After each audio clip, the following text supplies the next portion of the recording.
One lonely spider sipped her tea. While gazing at the sky, she watched the insects on the leaves, and many flying by. If I had friends like this, she sighed, who'd stay a while with me? I'd sit them down on soaking chairs and serve them cakes and tea. Okay. Two timid beetles, Ike and May, crept from the woodwork that same day. But when Miss Spider begged, please stay, they shrieked, oh no, and dashed away. Three fireflies flew inside that night, their spirits high, their tails alight. They spied the web and squeaked in fear, we'd better get away from here. The little trio did not feel they'd care to be a spider's meal. Four bumblebees buzzed by outside. Please come to tea, Miss Spider cried. The four ignored her, swaying there. She waved a tea towel in the air. She took a cup and tapped the glass. Then one bee spoke to her at last. We would be fools to take our tea with anyone so spidery. The spider smiled and her heart was cheered. Descending for a closer look, she danced into the gloomy nook, but sadly found these jolly mugs belonged, alas, to rubber bugs. Some ants strode in. They numbered 6, but ants with spiders will not mix. She brewed them tea from hips of roses.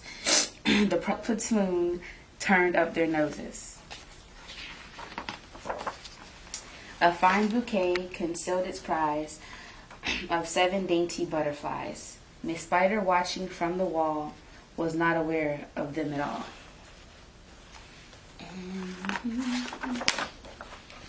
The tea table was set for 8 with saucers, cups, and silver plate.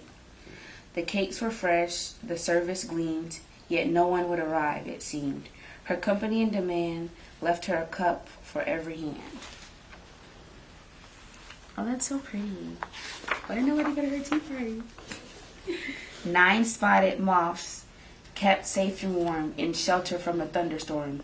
They stood beneath an open sash and watched the jagged lightning flash. Miss Spider dropped down on a thread, a silver tray above her head. She hoped to please them, but instead they flew away in mortal dread.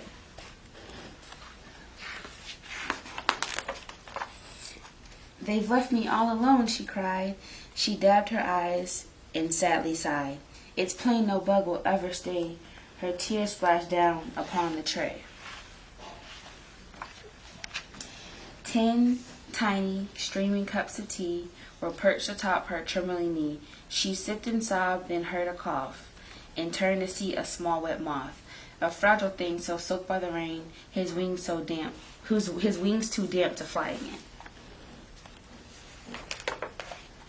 She smiled and took a checkered cloth to cloak the frail and thankful moth. They talked and snacked on tea and pie until his tiny wings were dry.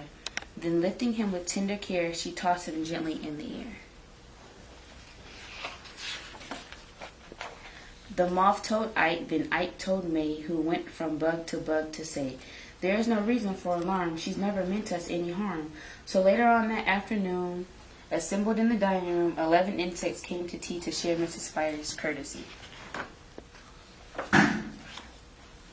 12 tender violets in a vase presented at Miss Spider's place. Set by her chair, so neatly spun, she munched the blossoms one by one.